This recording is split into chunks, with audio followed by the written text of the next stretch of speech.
You're petting your cat, everything seems fine, and then out of nowhere, their head whips around and they bite your hand. It is easy to assume they are just being moody, but your cat isn't mean.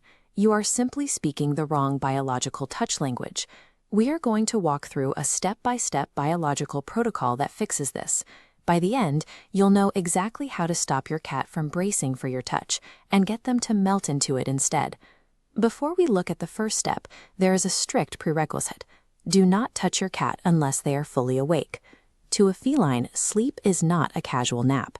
In the wild, a sleeping cat is entirely vulnerable. When they close their eyes in your home, they are trusting that the environment is secure enough for them to shut their defenses down. Reaching out and touching them mid-sleep forces their nervous system into a localized emergency.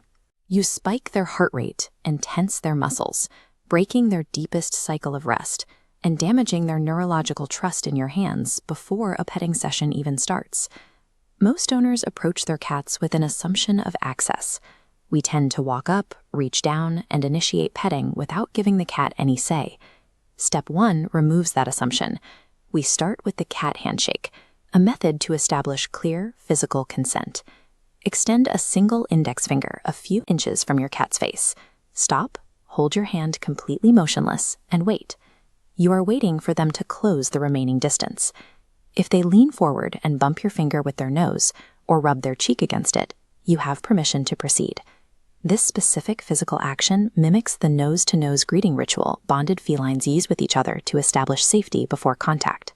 Step 2 applies once you have that consent. We need to trade impact for sustained pressure. This chart compares two tactile inputs.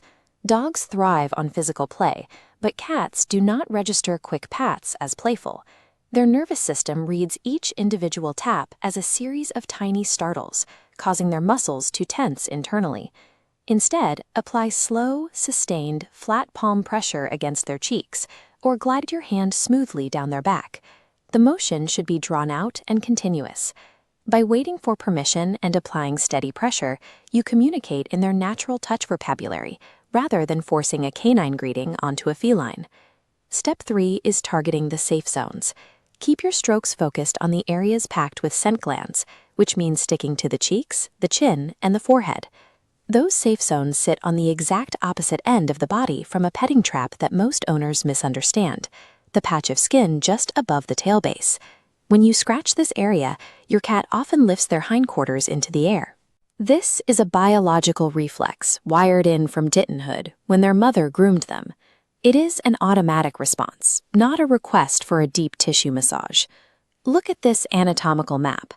The tail base contains a highly clustered matrix of nerve endings, making it one of the most sensitive locations on a cat's entire body.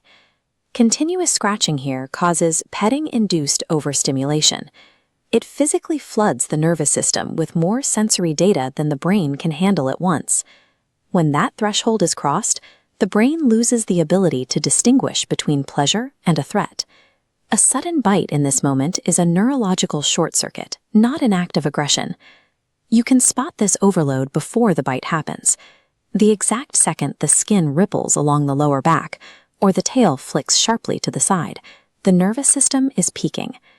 Keeping your hands mostly above the neck avoids this trap, ensuring their nervous system stays in a comfortable state of pleasure. Step 4 is the one-hand rule. When you pet your cat, strictly use only one hand at a time. It is a common human instinct to bring in a second hand, assuming that more physical contact equals more affection.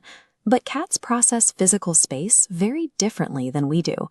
This diagram illustrates their spatial geometry.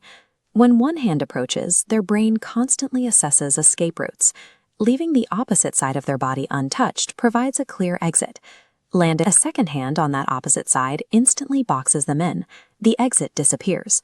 This triggers a primal response, overriding relaxation with the immediate panic of being trapped. While exceptionally bonded cats might eventually tolerate being held this way, the baseline rule for building trust is to keep one side completely free. Finally, step 5 is the exit button. You must monitor their tail as the ultimate indicator of consent. The exact second you see a sharp, sudden tail twitch, remove your hand.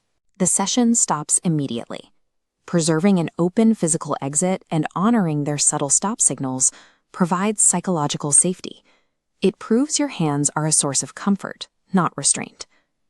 When you apply these steps, the physical response changes entirely. A cat that used to brace for impact will begin purring, softening their muscles, and actively leaning into your hand. You asked for explicit consent, applied sustained pressure, left an escape route open, and stayed clear of their most sensitive nerve clusters. Make the cat handshake a daily habit. Over time, you will watch their baseline level of affection increase. Feline affection is not something you can take from them with your hands. It is a gift they offer, but only when they know they have the absolute power to walk away.